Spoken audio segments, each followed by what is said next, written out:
I'll tell you how you do, cousins. It's Rusty, the reseller, folks. This is going to be about the heaviest video you've seen in a while. It's certainly the most difficult one to make for me, but it's something that you desperately need to see. In this video, I'm going to show you up close and personal views of the devastation in our area. Not because it's enjoyable to do, not because I enjoy seeing it, but because the people in this area definitely need your help. And in the description of this video, I have a link to a GoFundMe fundraiser that I'm doing for the area I live in and the people who desperately need it. The next little bit is a short portion of me describing what I'm about to do. If you can get yourself past that part, which I beg of you to do, I will show you the types of scenes that you are not seeing online. Media coverage has almost entirely gone away.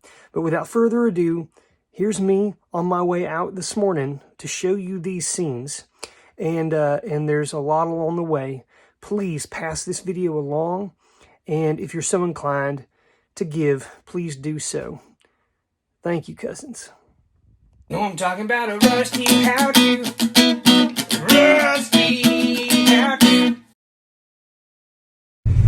Cousins, I'm in the vehicle here. I'm heading out into Black Mountain, the town I live in, and Swannanoa, which is the town right next to us and also the town that our little ones go to school. I'm going to show you a bunch of scenes here. You know, we're a month after Hurricane Helene has come through this area.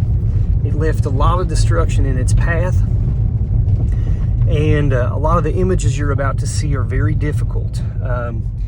But it is a reality, and you're not probably seeing this kind of coverage currently on the news. There are a lot of other really big things happening in this world right now. There are wars raging right now in multiple countries. There is a presidential election that's about to happen within a couple of weeks.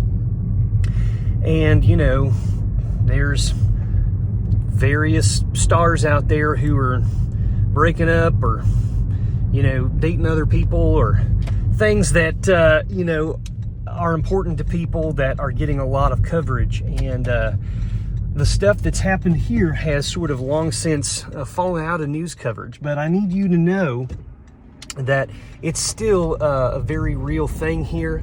We're living in the midst of this every day. Luckily, the public schools have gone back as of this week, but there still is not clean drinking water. We're still under a boil ban, a boil order for water. You know, people are just trying to pick up the pieces and figure out what life looks like for them right now. We have a lot of families that have lost a lot, and I'm going to show you kind of what the area looks like. And what's difficult about this, folks, is that, you know, you're just going to see sort of, I don't know, the physical representation of what our area looks like now. But we're also in the most beautiful period of the year. The beautiful leaves. This is one of the most, I think, one of the most beautiful areas of our fine country.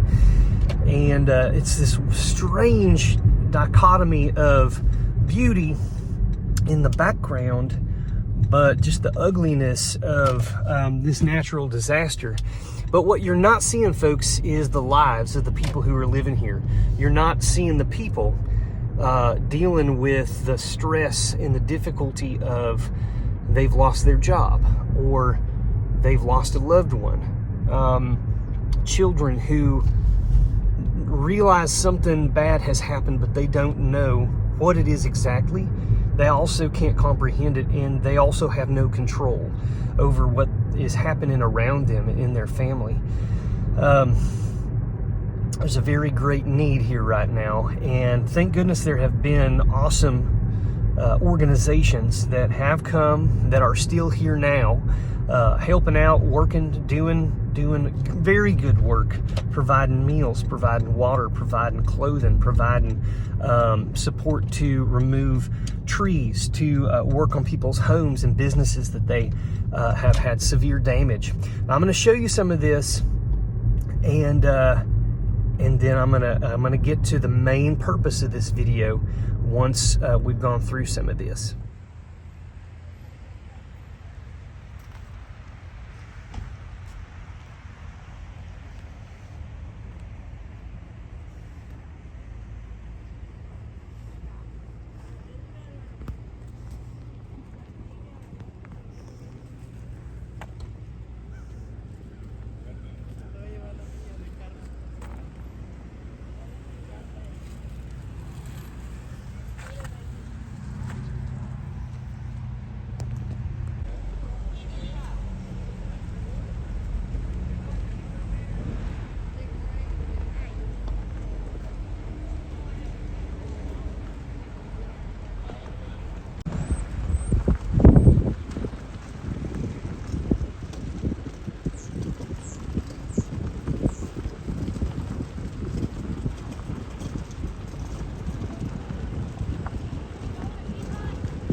at the highest point in time, the water was up over the banks of the river onto the road I'm walking on and the road up there.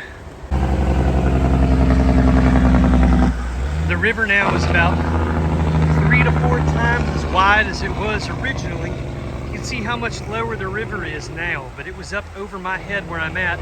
And if I show you debris, and when you look up, you see debris in trees, more, higher, even up here, above the power lines. That's how high up the water got at the highest point.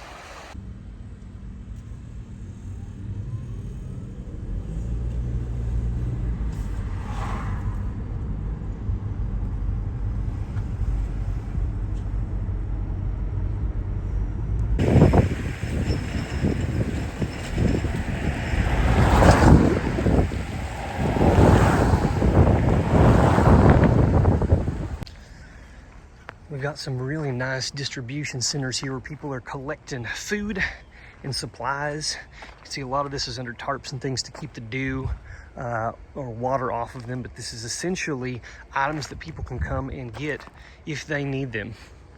This area is called the Rail Yard, and it's a restaurant slash kind of music venue.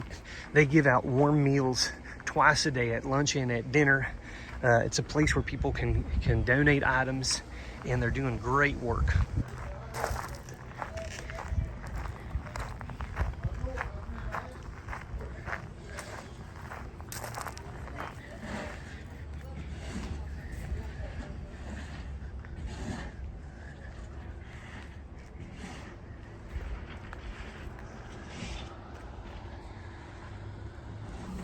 Look. She was out. Oh. I heard that. She was out. I'm like, is she already beat up? Oh, yeah, you know they give them the furniture room. Oh, where? You know where the Right across from Gates at daycare. Oh, yeah. They give,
Beacon Village was built because there used to be a large manufacturing factory right here in this lot, this large lot. As unfortunately a lot of manufacturing businesses have done over time, they went out of business, they moved their business, and a lot of the buildings here you're about to see, homes, were built for workers who lived in this area. After a while, after it had shut down, it caught fire and is no longer here. This is what remains of the Beacon factory area. And now we're gonna walk in to the village. Such a cute little space, lots of cute little homes. You can see up here on the back side, these have survived, but as you're about to see, the ones in the front definitely did not. Before I venture further, it's time to gear up. I need to put on a Tyvek suit here. I need to get myself a mask and some gloves.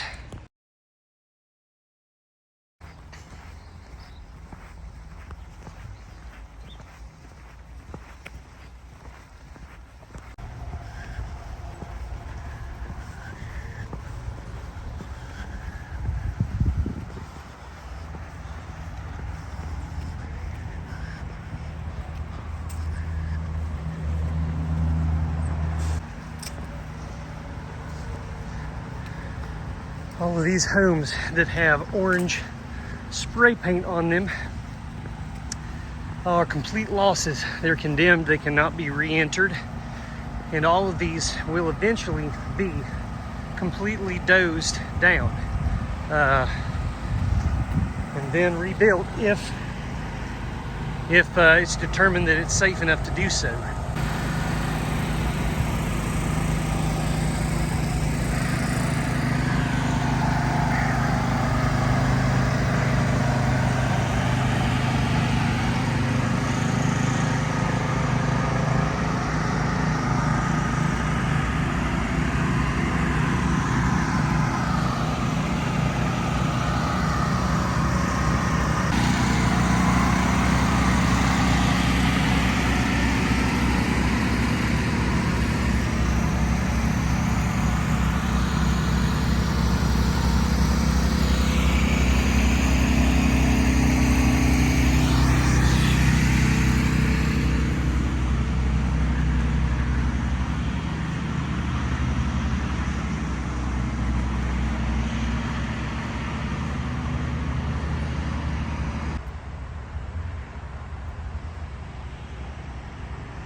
From the bottom of my heart, cousins, thank you for watching this video. As difficult as I'm sure it was, as difficult as it was for me to bring you those images, it's important because the people here desperately need your help. In the description of this video is a link to a GoFundMe fundraising thing that I've started where you, if you are so moved or anyone you know would like to donate, please do so. This money is going to go specifically into the communities of Black Mountain and Swannanoa, North Carolina. It's going to go to people who need it here, and primarily it's going to go to help people to access mental health services in this area, particularly for youth and adolescents and anyone else who needs it. And so I appreciate your support.